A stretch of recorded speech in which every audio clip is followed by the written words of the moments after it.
This week we take a look at the MarocAtlas Gibraltar 4x4 Club, and I am having a coffee with Roy, who first got involved as a sponsor and now, having purchased his own 4x4, is active in this club's charity work in Morocco. Roy, the logistics of getting these trucks filled across frontiers, onto boats, etc., that must be a nightmare in its own. Well, it can be difficult. It has to be organised properly from the beginning. Usually what we do is a few days before we turn up at the club's store and start to load up the gear that we're going to take with us. Once that's done, then the day we leave, we all have to meet on the other side of the border, so we have to get the stuff through. We drive off down to normally Tarifa, catch the ferry from Tarifa. We get the fast ferry across either to the Mediterranean port or to the old port in Tangier. And then we have to get through the Moroccan customs.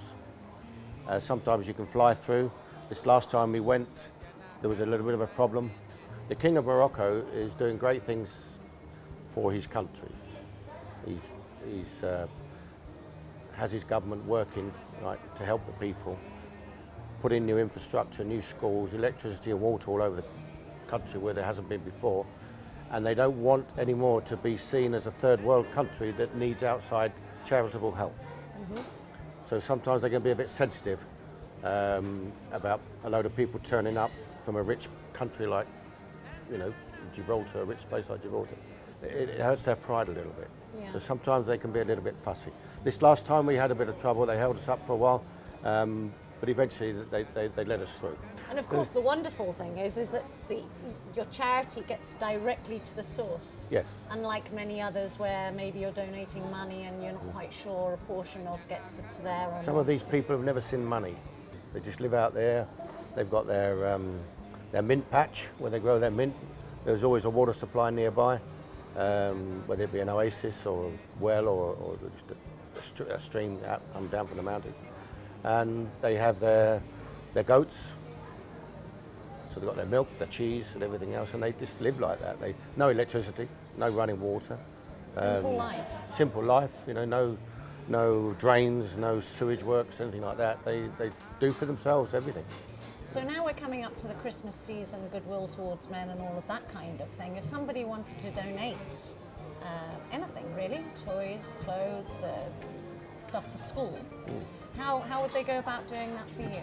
Well, they can go on Facebook and contact the club and get in touch with Alfred Balban, who's the president of the club, and he will arrange to have collected whatever it is, or for them to bring it down if they can, which is easier, because they might be a lot of people, we're only a few. So if they could all bring it to a certain place, they would be told where to take it, and it would be gratefully received. Meet Alfred, passionate about the charity work the club has achieved over the years and racing his 4x4 off the beaten track. Alfred is a Gibraltarian who has mixed his love for the motorsport with his compassion for those in need. He gives me some background on how it all started. Alfred, you are the president of the MarocAtlas Gibraltar 4x4 Club. Give us a little background and history about the club. How did it all come about? Well, actually, it all started back in 1994. That a friend of mine got me into it, got in, with a club in Malaga. So this friend of mine, George Acolina, he really enjoys off-roading the same as me, and we started going with them for the first year with this club, and honestly, it was a very, very big experience for me. I never knew what I was getting myself involved. So we just went as a holiday thing, got my car, got my father and one of my brothers, and we just left.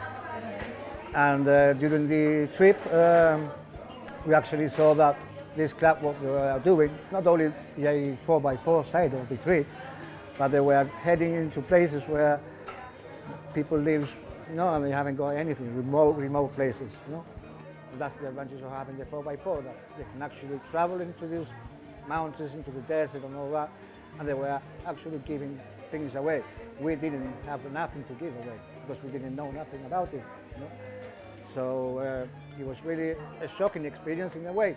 I can say that by the end of the trip, my father and my brother just came back with a scene called Candora, which is one of the normal men's dressings, you know, Moroccan dresses, and slippers. And you left everything behind? We left everything behind. We didn't even carry our own bags back. After that first experience, you come back to Gibraltar. Now, how do you spread the word? How does the club get off its feet? Once you go, you want to go again. And it did happen. We got 5 cars, local cars. Obviously, this time we went prepared, you know. We didn't say what we take today, but we got some things from home, you know, some of the neighbors and families brought us some things. So we were quite stuck in the car. It was a really proper adventure because we never did bookings, we never did nothing. We just left and we went as we went, you know, day by day as we went. Once we did it ourselves, we knew we could do it ourselves. We didn't need a guide, we didn't need nobody. So eventually we started carrying on doing it every year. In 2011, I was approached by some local guys that they had, with this Facebook thing, they started creating groups. And they wanted to get all together and involved in this and maybe create a club, a 4x4 club. And now we've been 3 years as a club doing charity works here locally, doing events over to Spain and competitions and things like that. The club is really trying to promote motorsports back into Gibraltar, which we used to have back in the 80s and just it was forgotten, and obviously we haven't got the space. The government did give us a space in Brewery Crusher down in Europa Point. We had it over a year. We've been doing events there, charity events we did there, and courses. Obviously we couldn't do a competition or nothing like that, which was the real idea what we wanted, but we do this in Spain. You've got an up-and-coming event in just a couple of weeks' time. Next week. Right. Maroc Challenge is a very well organized rally. As I say, it's 130 teams, many people. It's 130 cars, 2 people in each car. Then the organization, we're talking about a big event. We've done it for our third year, okay? The actual thing is the club got involved with this rally because it's a solidarity rally. It's not only a race. We do compete between 130 teams from all over Europe. And we travel from Nador, which is just neighboring Melilla. They travel from Valencia down to Melilla, and from Nador we go up to Middelta, which is up in the Atlas, you know. We are doing from the east side of Morocco, completely down to the west side of Morocco, to the west coast. So in one breath there's a race, and in the other breath you are doing good because you are stopping at crucial points. Yes, the actual stages, finishes in a school. So you work in every stop? Yeah. Charity work, yes, building, yes, dropping yes. off And goods? None of those 130 teams comes without anything. Everybody has to bring something. If you haven't got anything in the car, you won't get into the race.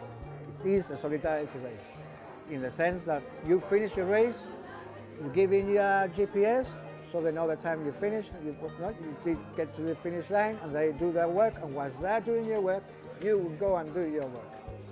After the race, you're tired and everything, but you have to go there and hand into this school whatever you bring. One of our main projects we've been doing it now for 3 years, is a very small village it's called Fesou.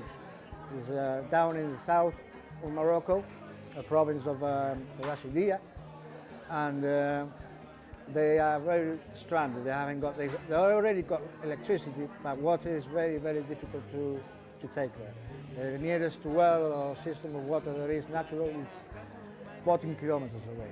Believe it or not, they've managed to take pipe, 14 hose that we use for gardening. They've done 14 kilometers of a hose. They haven't. And they've got a dripping water there. Really? In Morocco, children start school at 7 years of age. Okay? This project we started with some young teachers. They want to try and open up a primary school. We've been involved with them for 3 years, and they've managed to do a classroom, okay? And they've got 53 children, just 4, 5, and 6 years old. In Sahara, you can find about 3, 4 different dialects. They are mostly nomads. And what happens is that they are moving around. And once they get to one place, some of them say, well, we'll stay here. So they bring in the kids from school, and they don't understand what they're saying. Right. And with a 7-year-old, it's more difficult to get them to use the language, to get into their language. It's easier for them to start with 4-year-olds, which it will be easier for them to catch the languages and to start learning. And that's one of the main things we are trying to promote. For 20 years I've seen everything, but I'm in Morocco in a sense.